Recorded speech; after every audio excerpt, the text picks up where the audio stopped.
Good morning. This is Rohini Jha. And as we know, we have started the price determination under perfectly competitive market. So yesterday we have discussed already the very short period में कैसे price determination होता है, the price determination under very short period. And today we are going to discuss the price determination under short period and long period. So this is third video lecture of the series market structure. So let's start. जैसा कि हमने time element देखा था कि 4 time period है हमारे, very short period, long period and very long period. तो आज हम इन चारों की प्रॉपर डेफिनेशन देखते हैं कि इन चारों टाइम पीरियड का मीनिंग होता क्या है। ठीक है, तो स्टार्ट करते हैं। वेरी शॉर्ट पीरियड, कल भी मैंने इसके बारे में बताया था बट ब्रीफली आज मैं बता देती हूँ एक बार। Very short period refers to that time period in which supply can be increased only up to existing stock level, कि जितना फॉर्म के पास स्टॉक है सिर्फ उतना ही अपनी सप्लाई को इंक्रीज कर सकता है। सो supply is almost fixed and जो प्राइस है वेरी शॉर्ट पीरियड में उसको हम बोलते हैं मार्केट प्राइस, जो कि इन्फ्लुएंस किससे होता है? डिमांड से, क्योंकि यहाँ पे सप्लाई फिक्स्ड है तो जो प्राइस में जो भी चेंजेस आएंगे वो डिमांड की वजह से आता है। ठीक है, देन आता है हमारा सेकेंड, वेरी शॉर्ट पीरियड के बाद short period. Short period means it refers to that time period in which supply can be increased only up to existing productive capacity level. ये स्टॉक बाय मिस्टेक आ गया।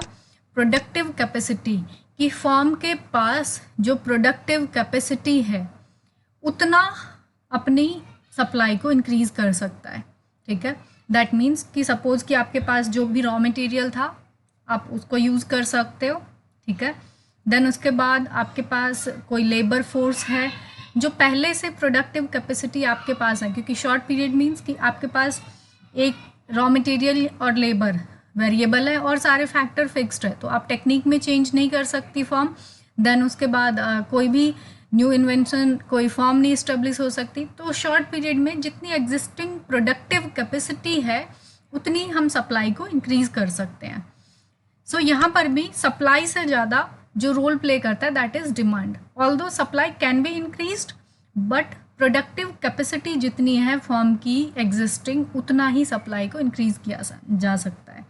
और जो price है that is known as सब normal price. ठीक है, then third आता है हमारा time period is long period. Long period का मीनिंग क्या है देखते हैं। It is a time period in which supply can be increased और decreased according to the situation of demand. Long period का मतलब है ऑल फैक्टर्स आर वेरिएबल, कि सारे फैक्टर अब वेरिएबल हैं, तो according to the condition of demand supply can be increased और डिक्रीज। अगर डिमांड इंक्रीज हो रही है तो सप्लाई इंक्रीज हो जाएगी और अगर डिमांड डिक्रीज हो रही है तो सप्लाई भी डिक्रीज हो सकती है। फर्म के पास इनफ टाइम है कि वो कोई भी टेक्नोलॉजी इंट्रोड्यूस कर सकती है, कोई भी न्यू मशीनरी ला सकती है, कोई प्लांट सेटअप कर सकती है, कितनी भी रॉ मटेरियल परचेज कर सकती है। They have enough time to change their production capacity. तो यहाँ पर जो सप्लाई है वो अकॉर्डिंगली डिमांड के अकॉर्डिंग जो है वो चेंज हो सकती है। तो प्राइस जो है लॉन्ग पीरियड का that is known as normal price which is influenced by supply, कि यहाँ पे सप्लाई जो है वो ज़्यादा इन्फ्लुएंस करती है डिमांड की, डिमांड से ज़्यादा सप्लाई ज़्यादा इन्फ्लुएंस करती है। ठीक है,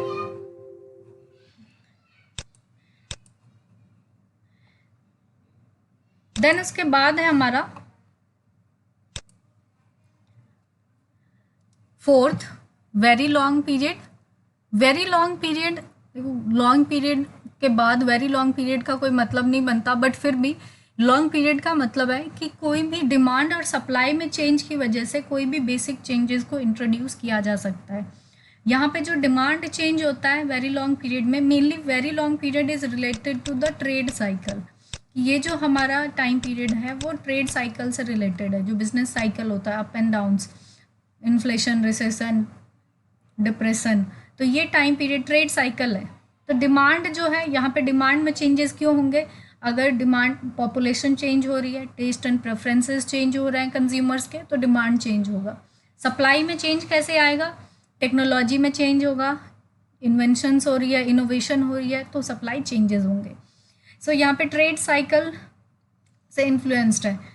that price is known as secular price. Secular price जो ट्रेड साइकिल जहाँ पे होता है, तो यहाँ पे वेरी लॉन्ग टाइम पीरियड में mainly that is related to only trade cycle. एक यहाँ से स्टार्ट हुआ, यहाँ जाके रिकवरी फिर स्टार्ट हो रही है, बूम आया, inflation, boom, recession, depression, then recovery, तो ये ट्रेड साइकिल है। तो we have 4 time period, very short period, short, long and very long period. So today we are going to discuss the price determination under short period and long period. Short period का मतलब जैसे हमने देखा कि short period means is that time period in which supply can be increased only up to existing stock level. कि पुराना existing productive capacity level, कि जो हमारा productive capacity है वहाँ तक ही हम अपनी सप्लाई को बढ़ा सकते हैं, चाहे वो हमारा रॉ मटेरियल हो, चाहे वो हमारा लेबर हो। तो जो वेरिएबल फैक्टर है उसको चेंज करके हम अपनी सप्लाई को चेंज कर सकते हैं। यहाँ डिमांड का रोल यहाँ पर भी ज़्यादा है as compare to supply. Price जैसे कि हमने देखा सब नॉर्मल प्राइस है। Firm can not install new machinery nor any firm can enter in the market. ये शॉर्ट टाइम है तो यहाँ पर सप्लाई को चेंज करने के लिए न्यू फर्म्स भी मार्केट में एंटर नहीं हो सकती है। देन यहाँ पे अब आती है कि सप्लाई कर्व, कई बार नेट में भी क्वेश्चन आता है ये यूजीसी नेट में, what is the supply curve of perfectly competitive market in short period. तो जो हमारा एवीसी का ये मार्जिनल कॉस्ट हमारा यू शेप का है शॉर्ट पीरियड में, तो marginal cost, rising portion of the marginal cost curve that is above the AVC. ठीक है, एवीसी के, अब सपोज करो ये था हमारा एसी, ठीक है, ये हमारा एवीसी एंड देन ये हमारा मार्जिनल कॉस्ट। तो एवीसी के अबव, ये एवीसी है, तो एवीसी के अबव जो राइजिंग पोर्शन है मार्जिनल कॉस्ट कर्व का, that is the supply curve of the firm. ठीक है, तो राइजिंग पोर्शन अपवर्ड स्लोप है, दैट्स वाई ये मार्जिनल कॉस्ट अपवर्ड स्लोप है, तो सप्लाई कर्व कैसा होगा फर्म का, अपवर्ड स्लोप का।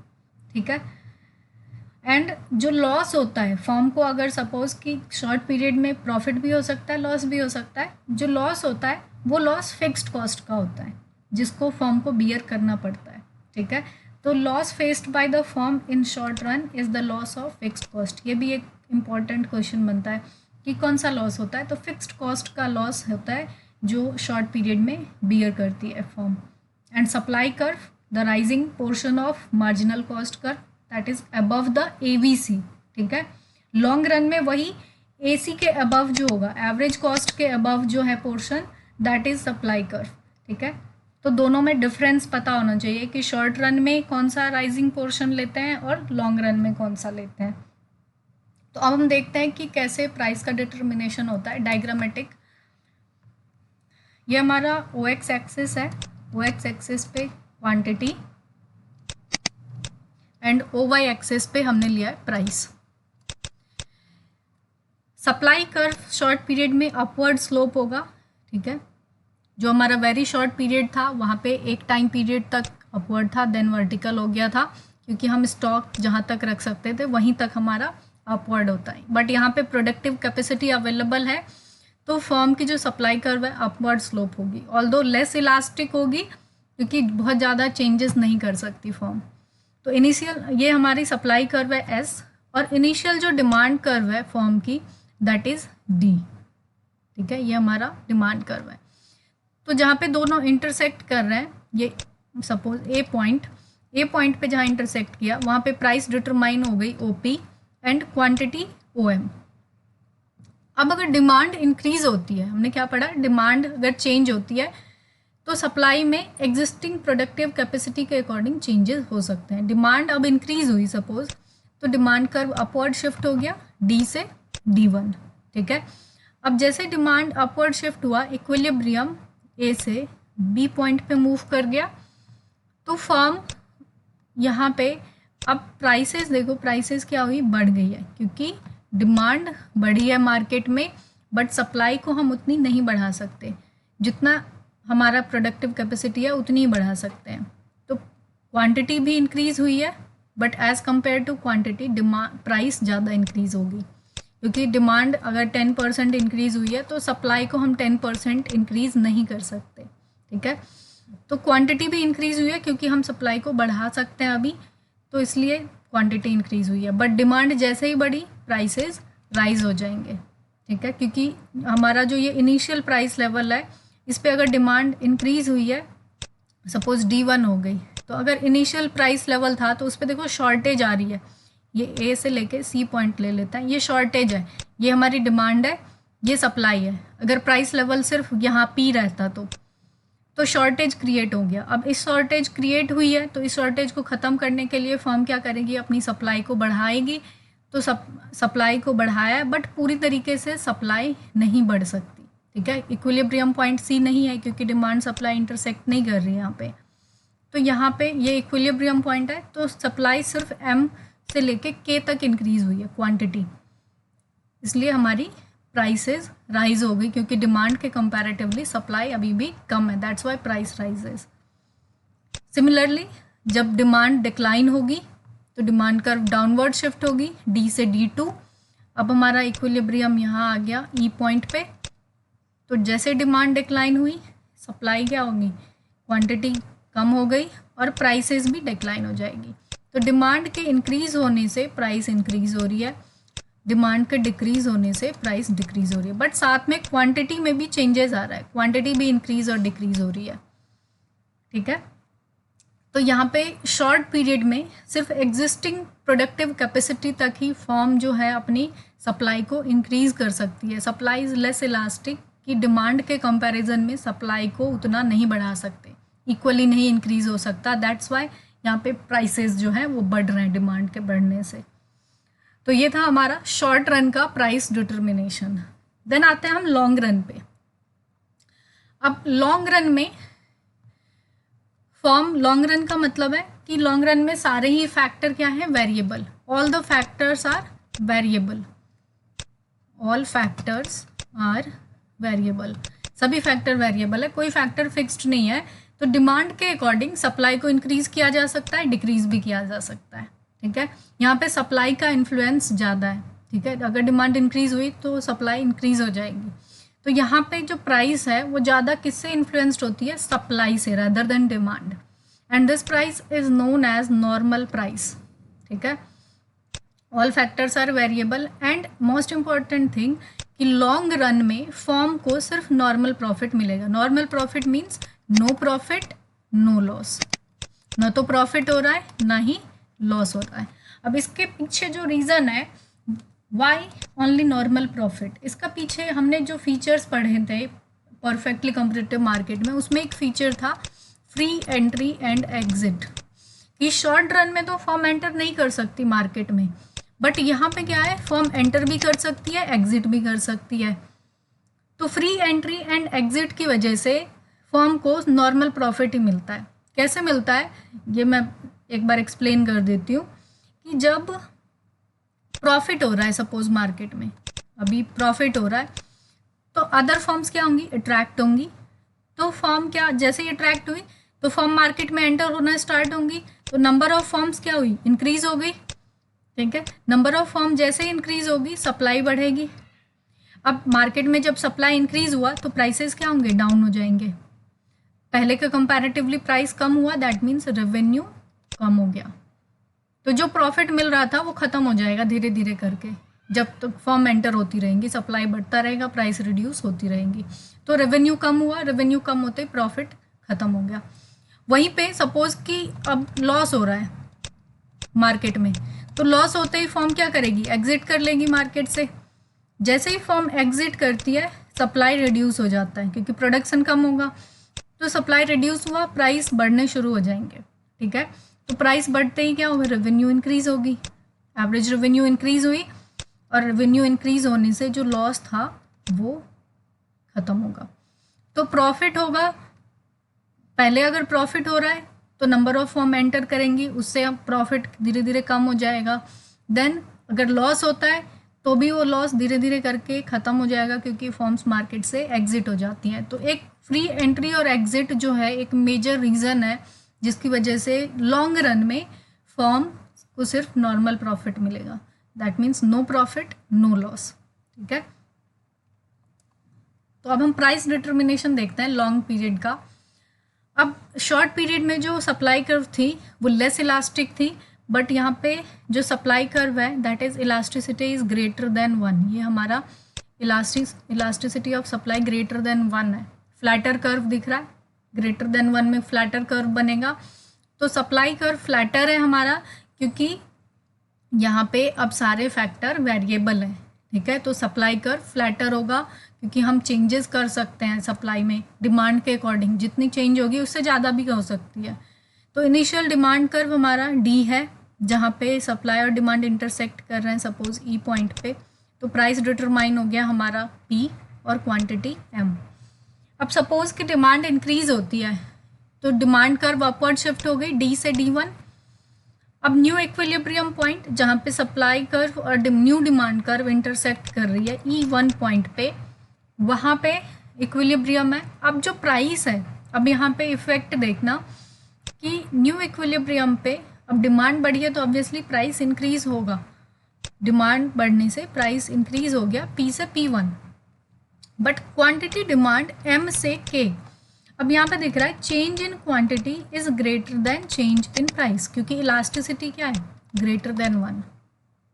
ठीक है, ES इज ग्रेटर देन 1 है, और ग्रेटर देन 1 का मतलब क्या है, जितनी प्राइस में चेंज होगी उससे कहीं ज़्यादा क्वांटिटी में चेंज होगा। तो प्राइस में देखो प्राइस से ज़्यादा क्वांटिटी बढ़ी है, क्योंकि यहाँ पे फॉर्म के पास इनफ टाइम है कि वो अपने सारे फैक्टर्स को चेंज करके सप्लाई को बढ़ा सकती है। ठीक है, तो सप्लाई उससे ज़्यादा बढ़ी है क्योंकि इलास्टिसिटी सप्लाई कर्व की ग्रेटर देन 1 है। सिमिलरली डिमांड अगर डिक्रीज होती है तो डिमांड कर्व हमारा डाउनवर्ड शिफ्ट हो गया डी से D2। इक्विलिब्रियम लोअर पॉइंट पे आ गया E2 पे, जहाँ पे प्राइस डिक्लाइन होगी, क्योंकि डिमांड डिक्लाइन हुई प्राइस भी डिक्लाइन हो गए।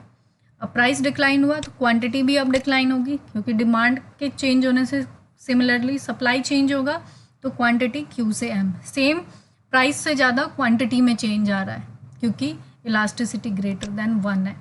तो लॉन्ग रन में फॉर्म की सप्लाई डिमांड के अकॉर्डिंगली कितनी भी चेंज हो सकती है। और यहाँ पे जो प्राइस है वो किससे इन्फ्लुएंस हो रहा है, सप्लाई से, है ना। तो सप्लाई से इन्फ्लुएंस हो रहा है, that is known as normal price. तो ये हमारा लॉन्ग रन का प्राइस डिटर्मिनेशन है, जहाँ पे प्राइस जो है वो सप्लाई से ज़्यादा इन्फ्लुएंस होता है, ना कि डिमांड से। और डिमांड जैसे चेंज होगा उसके अकॉर्डिंग सप्लाई चेंज हो जाएगी, क्योंकि यहाँ पे सारे फैक्टर्स वेरिएबल है। न्यू मशीनरी, न्यू प्लांट लगा सकते हैं, न्यू टेक्नोलॉजी इंट्रोड्यूस की जा सकती है, because firm have enough time to do anything with their production technique. तो ये हमारा लॉन्ग रन का प्राइस डिटर्मिनेशन था। वेरी लॉन्ग पीरियड में प्राइस डिटर्मिनेशन हम नहीं देख रहे हैं। वेरी लॉन्ग पीरियड जैसे कि मैंने बताया कि ट्रेड साइकिल होता है, तो वहाँ पे प्राइसेस अप एंड डाउन चलता रहता है। इन्फ्लेशन आया प्राइसेस अप गई, रिसेशन आया प्राइसेस डाउन हो गई, डिप्रेशन में बिल्कुल लो हो गई, फिर इन्फ्लेशन आया, रिकवरी स्टार्ट हुई तो रिकवरी में प्राइसेस बढ़नी शुरू हो जाएंगी, इन्फ्लेशन आया प्राइसेस हाई हो जाएंगी। तो ट्रेड साइकिल की वजह से यहाँ पे सेक्युलर प्राइस का मतलब है प्राइसेस कंटिन्यूसली चेंजेस होते रहते हैं, increase decrease, it depends on the situation of market, कि मार्केट में इन्फ्लेशन है, रिसेशन है, डिप्रेशन है, रिकवरी है, उसके अकॉर्डिंग हमारी प्राइसेस जो है up and down secular phase में चलता रहता है। ठीक है, वो डिमांड मार्केट की कंडीशन पे डिपेंड करता है वेरी लॉन्ग पीरियड में, that is known as secular price. Trade cycle पे टोटली डिपेंड करता है। तो ये हमारा प्राइस डिटर्मिनेशन का टॉपिक था, जो कि हमने different time period, 4 time period था हमारा, very short, short, long and very long period. तो that is the first topic of perfect competition, price determination under different time period.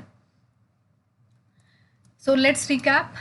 Very short period में हमने देखा कि इसकी प्राइस को हम क्या बोलते हैं, मार्केट प्राइस। शॉर्ट पीरियड है तो इसकी प्राइस को हम बोलते हैं सब नॉर्मल प्राइस। लॉन्ग पीरियड में जो प्राइस डिटर्मिनेशन था that is known as normal price. Very long period में जो प्राइस डिटरमाइन होता है that is known as secular price which is influenced by trade cycle. So it is all about the time element and price determination in different time period. I hope सभी को समझ आ गया हो.